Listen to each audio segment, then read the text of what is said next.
finally. It's taken me 30 attempts, but now I finally got you right where I want you.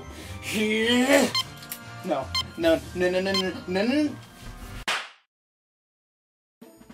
In case you guys couldn't tell, I'm a huge fan of Kingdom Hearts, and I have been ever since the first game came out on PS2. Now, almost 15 years later, at last we're getting Kingdom Hearts 3. Considering Kingdom Hearts 2 came out in 2005, I'd say we're about due for another main sequel.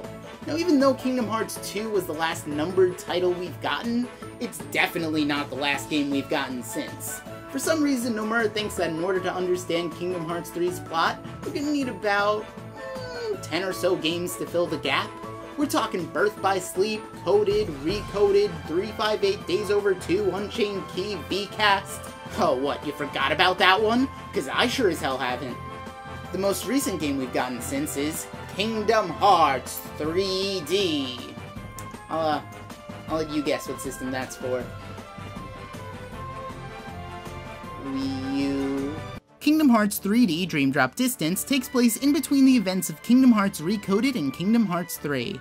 After realizing that Master Xehanort will soon return to try and, make out with the darkness, Yensid calls upon Sora and Riku to take the Mark of Mastery exam, so that they can be named true Keyblade Masters.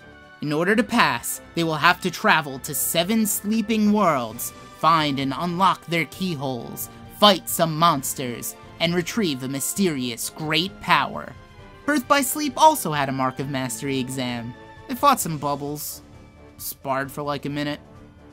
Same thing. But Sora and Riku get separated early on, and a man who totally isn't Xehanort starts to interfere with their test. Along the way, they encounter a bunch of Disney characters, and the world ends with you characters, and everything is just hunky-dory. I do have to say, out of all the Kingdom Hearts games, this one has personally my least favorite selection of Disney worlds. There are only 5 of them in the entire game, and while I did like some, most notably the Fantasia and Hunchback of Notre Dame worlds, I didn't really care about the other ones too much. Hey, look everybody, it's Tron Legacy! You know, the best one! But hey, at least it's the first game to not include Olympus Coliseum, that's gotta mean something, right? Before you visit a world for the first time, you go through a diving segment where you're given a specific goal to accomplish, such as defeating a certain number of enemies or obtaining a set amount of points. Not much to be said about this. I didn't really care about them, but I didn't exactly hate them either, kinda like the gummy ship missions from previous Kingdom Hearts games. This time around, the main enemies that you're fighting are the Dream Eaters, creatures that, as the name implies, eat dreams. Which, I guess, would be everything, considering the entire game takes place in a dream. I think. Also, there are good Dream Eaters who fight alongside you, similar to how Donald and Goofy helped you in the main games. But this time around, they don't die 3 seconds into the fight, Donald! You can also play with your Dream Eaters and take pictures with them using the 3DS's augmented reality feature. It's cute, I'll admit it, yet I can't help but feel Cinders over here is getting a bit jealous. Dream Eaters also give you different moves and abilities by playing minigames with them and as you defeat enemies. However, some abilities are only temporary, and since you're switching around your teammates often, you'll lose some abilities that you might have wanted, but in return get some new ones, forcing you to switch up your battle strategy. I had a lot of fun mixing and matching my Dream Eaters to try and make a balanced build for my characters. Another new addition this game brings to the series is Flowmotion, which takes the Kingdom Hearts gameplay we know and love and completely flips it on its head. By dodging into part of the environment, you'll enter Flowmotion mode, which expands your movement capabilities exponentially. You can jump higher, bounce off of walls, grind on railings, and so much more, allowing you to reach places that you would never be able to get to normally. Exploring the worlds with Flowmotion is by far the most fun part of this game, and it has you constantly on your toes thinking about how to maneuver through an area. I even found myself keeping the 3D feature on most of the time, as this is one of the few games where I can definitely say that the extra depth really adds to the experience. Combat is also pretty fun, especially with the addition of Flowmotion. The game uses the same customizable command deck introduced in Birth by Sleep, and brings some fun new moves into the mix, such as Spark and Balloon, the latter of which is surprisingly overpowered considering balloons. But by far, the most obnoxious part about this game has to be the drop system. Both characters have a meter next to their health that slowly depletes over time. After 15 to 20 minutes, the bar will be empty and you'll have 30 seconds of bonus time to finish up whatever it is you're doing. When that's done, you'll perform what is called a drop, which is basically just switching over to the other character. Depending on how much you've gotten done in the previous drop, you'll be able to add stat modifiers for your next character. While some people might like that the game is forcing you to switch between the characters, I actually found it to be a tad bit restrictive and messy.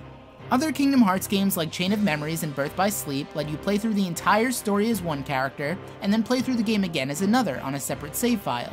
In Birth by Sleep's case, you could even play through multiple characters' stories simultaneously, and switch back and forth whenever you want with no repercussions. In Kingdom Hearts 3D, dropping feels like a punishment, and if it happens during a boss battle, your opponent will be fully healed when you come back. Now, granted, there are a few ways you could beat the system. In between drops, you can add a stat boost called Drop Decelerator, which temporarily increases the amount of time you have for your next character. However, it sometimes feels kind of useless, since some worlds might have an effect that nullifies the decelerator, and there are some enemies that can easily re-accelerate it. By far the most useful items in the game are Drop Me Nots, which automatically refills some of your drop meter. But using this item can be annoying too, since it takes up a precious space in your short command deck. So whenever you want to use a Drop Me Knot, you'll have to go into the menu, switch the item with another command, exit the menu, use the item, go back in the menu, re-equip whatever command you had. It's obnoxious, I shouldn't have to do that. It would be so much easier if you could just use items directly from the menu. Or even better, just make dropping optional. I mean, it's already partially there, since you can drop immediately whenever you want, even during battle, just by pausing the game and selecting it. Although you won't get as many stat bonuses as you would compared to just playing the game until it automatically drops you. Or, if they wanted to make you use both characters, they could have just let the drop meter work in reverse. Let's say instead of being able to drop whenever you want, you can only do it when the drop meter fills up. But instead of forcing the player to switch characters when that happens, a message pops up saying, "Ready to drop." That way the player now feels in control of when they switch characters. You see, I'm the kind of guy who likes to be in control of how a situation gets tackled.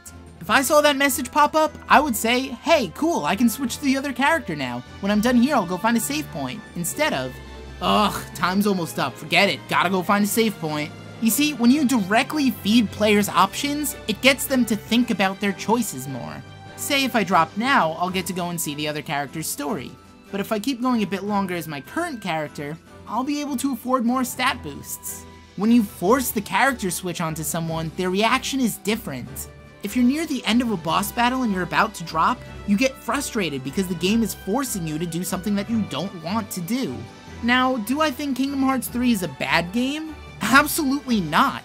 The story and writing, while admittedly cheesy and over the top, is fantastic and heartwarming. The music is Kingdom Hearts music. Enough said. Graphically, it's one of the most beautiful games I've seen on the system, and the 3D is surprisingly useful. Flowmotion is a blast to use, whether you're exploring an area or fighting Dream Eaters. The only thing holding this game back from pure perfection is the poorly implemented drop system, and even though I made such a big deal over why I didn't like it, it didn't take away from the overall experience too much. For fans of the series, I'd say it's definitely worth playing, and I'd even say newcomers might enjoy the gameplay, even if the story leaves them a little confused. Oh man, what happened? Wait. Oh, come on! I finally had you! Why? I had to take a nap, I guess. What is it, back in preschool or something? I'm a little baby.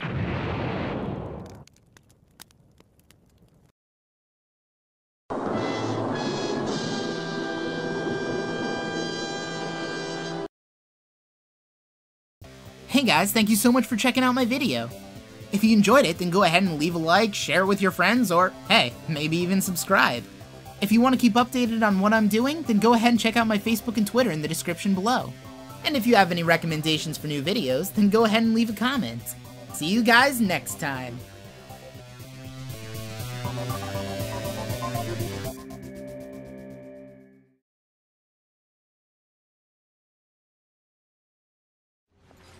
What about you? Do you remember your true name? My true name is... Mama Luigi!